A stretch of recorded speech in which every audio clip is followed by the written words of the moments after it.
All for Content, édition 2022. Nous recevons sur ce plateau Olivier Frater. Bonjour Olivier. Vous Bonjour. êtes directeur conseil de la société Orixa Media. Oui, tout à fait. Orixa Media, c'est une société qui existe depuis une quinzaine d'années. Mhm. Vous êtes basé où? On est basé à Paris, dans le 10e, près des D'accord. Grands Boulevards. Et quel est votre secteur d'activité? Secteur d'activité, on est effectivement, nous, une agence de marketing digital 360. Et notre job, ça va être effectivement de médiatiser le contenu des annonceurs dans un parcours client. Vous avez un parc de clients qui est, en tout cas un portefeuille client qui est important. Alors, il est important, il est surtout Qui est large. qui est large et il est surtout divers. Donc ça, c'est intéressant puisqu'on apprend de chaque client et on peut du coup travailler cette expérience pour les autres.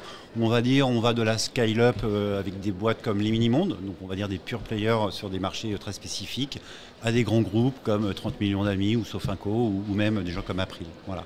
On est multi-secteur et on va dire multi-taille.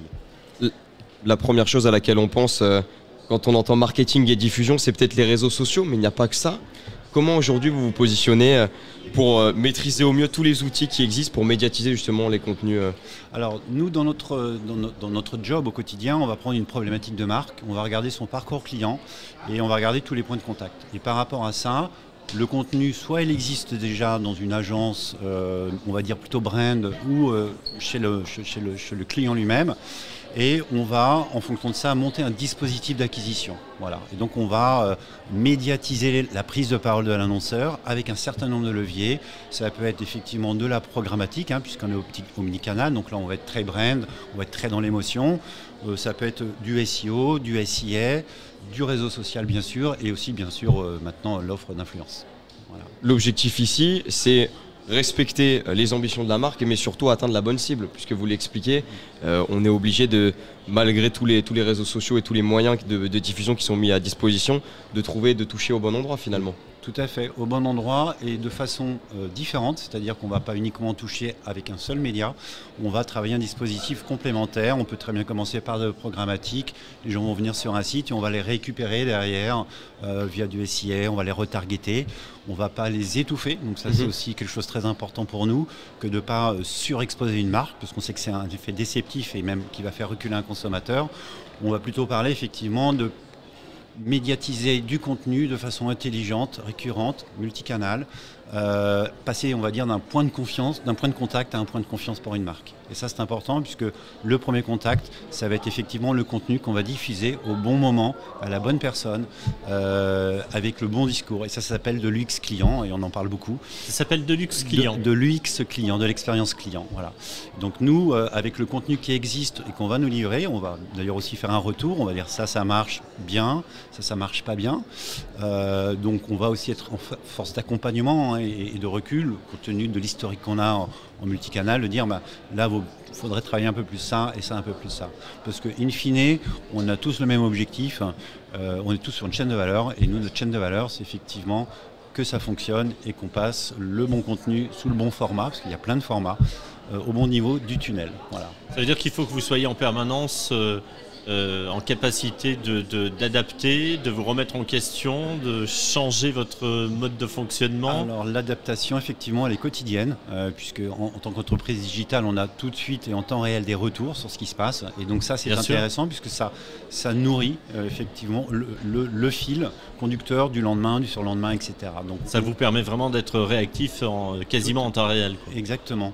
Sur la quasi-totalité des leviers, il y a un levier qui est un peu plus long à mettre en place et un peu plus lourd, qui s'appelle le SEO, donc le Search Marketing, qui lui, effectivement, demande un peu plus de temps, mais sur le reste des médias, on est vraiment, je dirais pas à l'heure, mais on est quand même à la journée en termes de réactivité.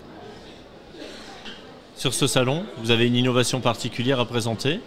Alors une innovation particulière, je dirais plutôt des nouveautés, c'est-à-dire qu'on a lancé avec succès, on a beaucoup de demandes, une offre content qui nous manquait un petit peu, influence qui nous manquait un petit peu, donc elle a été lancée maintenant depuis quelques semaines, elle fonctionne très bien. C'était pour répondre aussi à un trou qu'on pouvait constater sur le parcours d'un client, et donc quand le contenu manque, à un moment donné, on est force de proposition aussi en termes de contenu. Il y a des contenus qu'on va prendre à l'extérieur et des choses qu'on va faire nous-mêmes, et notamment les contenus SEO, où effectivement c'est aussi une grosse patte de l'agence que de travailler ce type de contenu qui lui est sur l'ensemble du tunnel. Et globalement, vous allez chercher plus de contenu à l'extérieur ou vous fabriquez plus de contenu de votre côté? Alors ça va dépendre du contenu qui manque. En général, le contenu SEO, il est vraiment internalisé. Alors, soit on va le produire nous-mêmes parce que la marque ne va pas pouvoir le faire en interne ou n'a pas d'agence partenaire pour ça. Mais on peut être appelé aussi à retravailler un contenu existant. Tout dépend de la cible aussi parfois, Ça si elle est dépend déjà de la bien cible. connue ou Ouais. si au contraire vous devez l'étudier. Alors, on va l'étudier, on a beaucoup d'outils en fait, d'analyse concurrentielle, c'est-à-dire que quand on va approcher un tunnel, quand on va approcher une marque, on a des outils qui nous permettent de dire voilà, c'est qui le concurrent direct, comment il communique, où il communique, et donc d'avoir cette patte de l'agence qui est aussi une stratégie différentielle pour aller capter plus rapidement les cibles. Orixa Media, dans le 10e arrondissement de Paris. Exactement. On vous souhaite un excellent salon. Olivier Frater, je rappelle que vous êtes directeur conseil d'Orixa Media. Merci d'être venu sur ce plateau aujourd'hui. Et bien merci à tous les deux. Au plaisir. Au plaisir.